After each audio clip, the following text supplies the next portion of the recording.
పోలీ పాడ్యమి పండగ ఈ సంవత్సరం శుక్రవారమా లేక శనివారమా అనేటటువంటి మీమాంస వచ్చింది. అయితే మనకి శాస్త్రం ఏం చెప్తుందంటే, ఈరోజు ఉదయం సూర్యోదయం అయినప్పటి నుంచి రేపు ఉదయం సూర్యోదయం అయ్యేదాకా ఒక దిన ప్రమాణం. అంటే ఒకరోజు 20/11/2025 గురువారం ఉదయం 10:35 నుండి మార్గశిర శుద్ధ పాడ్యమి ప్రారంభం.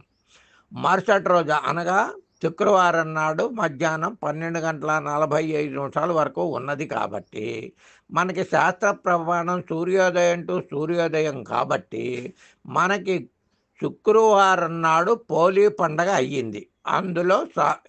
అందులో సమస్య లేదు. కాబట్టి శుక్రవారం నాడు పోలీని స్వర్గానికి పంపవచ్చా లేదా అనే మీమాంస వచ్చింది. 20/11/2025 గురువారం తెల్లవారుజామున అనగా తెల్లవారితే శుక్రవారం. 21/11/2025 శుక్రవారం. గురువారం తెల్లవారుజామున పోలీని స్వర్గానికి పంపవచ్చు. ఎందుకంటే శుక్రవారం ఉదయం సూర్యోదయం పూర్వమే పంపితే గురువారం వస్తుంది కనుక తప్పులేదు. శుక్రవారం పూజాది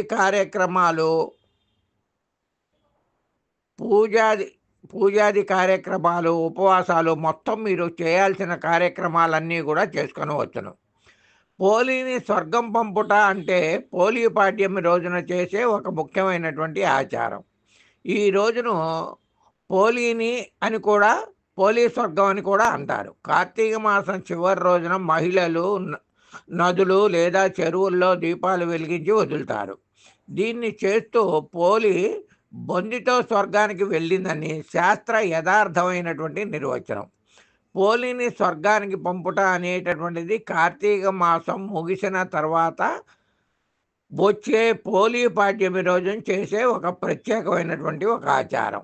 ఈ రోజున మహిళలు దీపాలు వెలిగించి నదులు చెరువుల్లో వదలటం ద్వారా దీపదానం పోలీని స్వర్గానికి పంపినట్లుగా భావిస్తారు. పూర్వం ఒక మహిళ కార్తీక మాసం అంతా దీపారాధన చేసి మోక్షం పొందినట్లుగా ఈ పండగ యథార్థగాథ సూచిస్తుంది.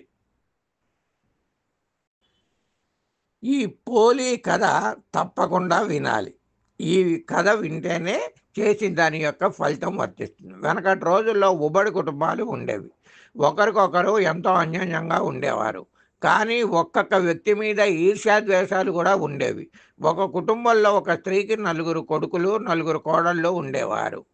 ఆమె కార్తీక బహుళ అమావాస్య నుంచి కార్తీక మాసం అంతా కూడా 3 కోడళ్ళు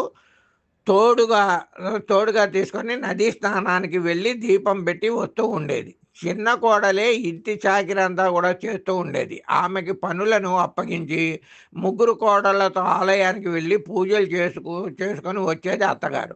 చిన్న కోడలి పోలికి కూడా కార్తీక మాసంలో నదీ స్నానం చేయాలని దీపారాధన చేయాలని కోరిక బాగా ఉండేది. ఏ విధంగా అయినా సరే దీపం పెట్టాలని చెప్పి అనుకున్నది పోలి. కార్తీక మాసం అంతా కూడా అత్తగారు 3 కోడళ్లతో నదీ స్నానానికి వెళ్ళి దీపారాధన చేసి చిన్న కోడలిని మాత్రం తీసుకువెళ్ళేవారు కాదు. కార్తీక బహుళ అమావాస్య నాడు అత్తగారు తెల్లవారుజాము నిద్రలేచి 3 కోడళ్లతో పాటు నదీ స్నానానికి వెళ్ళింది. చిన్న కోడలు ఏ విధంగా అయినా సరే స్వామివారికి దీపారాధన పెట్టాలి అని అనుకుంది.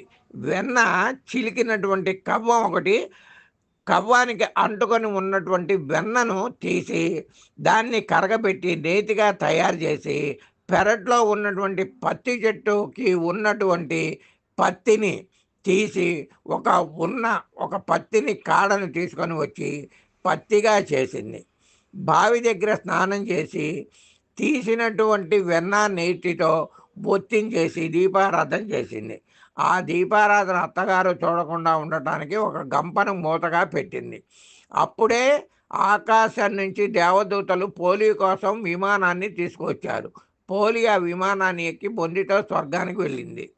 ఈ విధంగా వెళ్ళటం చూసిన మహిళలు ఆశ్చర్యపోయారు. అత్తగారు 3 కోడళ్ళు పోలీ స్వర్గానికి వెళ్ళటం చూసి వారు పోలితో పాటు స్వర్గానికి వెళ్ళాలనుకొని పోలి కాళ్ళను ఆమె పట్టుకునే ప్రయత్నం చేశారు.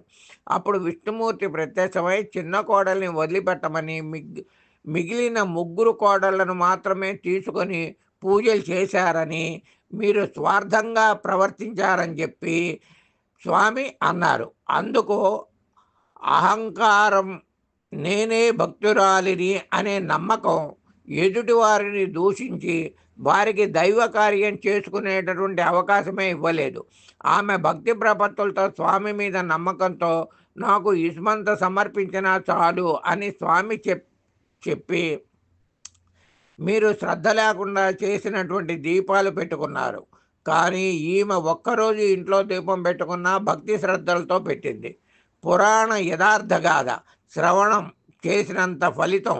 అందుకనే పోలిని బొందితో స్వర్గానికి తీసుకెళ్తున్నాను అని చెప్పారు. మిగిలిన వారిని మీరు అడవుల పాలైపోదురుగాక అని చెప్పించాడు స్వామి.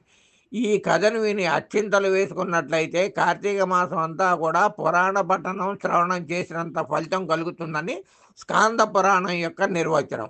జ్యోతిష వాస్తు ప్రవీణ, కాశీనాథన్ సుబ్రహ్మణ్యం, గాంధీనగర్, విజయవాడ. శుభం భూయాత్, శుభం భూయాత్, శుభం భూయాత్.